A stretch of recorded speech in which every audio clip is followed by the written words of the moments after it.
Hey, welcome to Papa's Custom Cars. I promised you guys I'd show you inside the electric car, the little Chevy Bolt. Last year of the Chevy Volt, this is the 2023 EUV, which means electric utility vehicle. Pretty much basic interior for a car, and even from the outside, as you see from the pictures that I've got, that it looks pretty normal. And that's one of the reasons I liked it, because it doesn't look like an electric car. It doesn't look like a Tesla or a Leaf or something of that nature.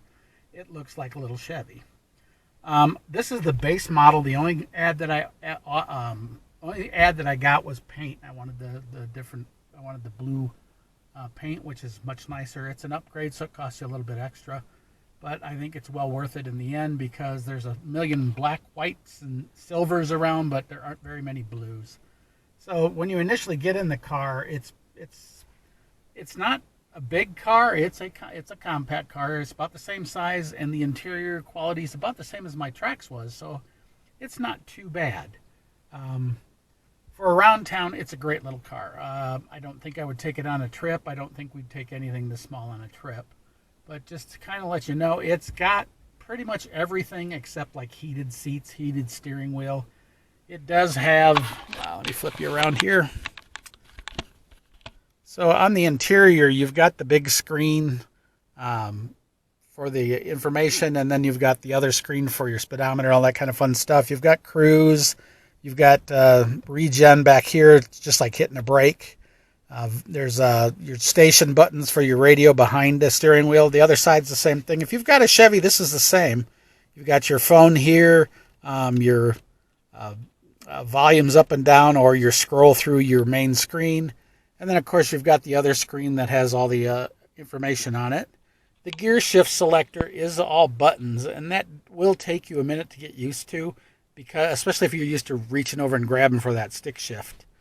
This particular one does have the charger for the wireless charger. You've got what they call, I guess, race mode, I guess. And then you've got the traction control, and then over here you've got your lane keeping assist. It has lane keep assist and all the other functions. So it comes pretty much loaded, no matter how you get them. There's a couple of versions you can get. They're a little bit more expensive that have all the really, really big comforts, like a sunroof and all that kind of fun stuff. But this one's got the OnStar and the SOS and all that fun stuff, and the talk, just like every other Chevy in the world. And then, of course, the weird thing that you really got to get used to is startup. As you can see, it's got a start button. It's keyless entry and all that kind of fun stuff. It's just a fob. But just like any other car, you push the brake and hit the button to start it. This is the weird part, because there's no noise. It kind of is what it is. It's giving me a tire pressure warning light because it's cold outside, and guess what? We all know that during the cold, it messes with your tire pressures. Let me turn that off real quick. Where's the button? There it is. One of the nice things about this is it has a volume button and a power button, which is nice to have. The home screen, you have all your normal functions, your Android Auto, all that kind of fun stuff. And then, of course, you've got apps you can install on it. Right now, I don't have any in there. There are a few of them that I do need to put in, but since she's been using the car, I really haven't messed with it.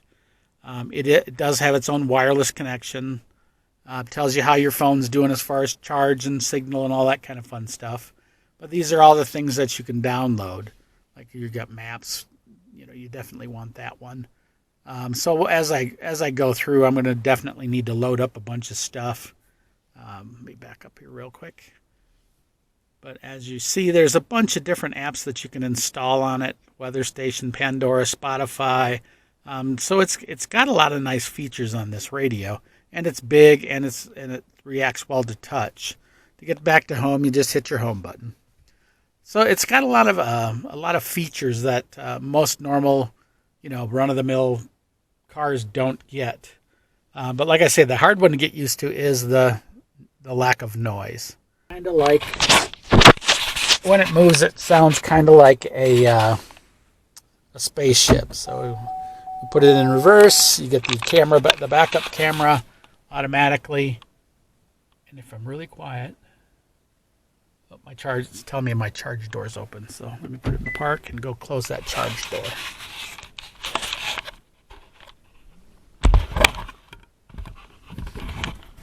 Put you guys in a spot so I can see you. Of course, you do get the noisy buzzer. So let me put on my... But the weird part is I'm sitting in a car that's actually running. One of the things that it does have on here that is probably more for the geeky guy is your energy button. It tells you where you're using the majority of your power, charging, all that kind of fun stuff. With her driving it back and forth to work, it's giving us a range of over 300 miles on occasion. When I drive it, of course, it goes right back down to 285. But I drive it a little bit different than she does. But you've got your phone, you've got your mapping, all that kind of fun stuff. Your OnStar, all that fun stuff. I haven't set any of it up yet. I will as time goes on. I'll get things installed and all that kind of fun stuff. But yeah, that kind of gives you a rundown on it. Like I said, the first time I took it to a Cars and Coffee, nothing but garbage, talking trash, because they just don't understand, and that's kind of what you expect. But if you listen quietly, you might be able to hear the noise the car makes. So I'm going to go ahead and set you down for a while, take my drive. Not sure how it's going to turn out without my microphone because I'm relying on the camera itself. So I'll be back in a little bit.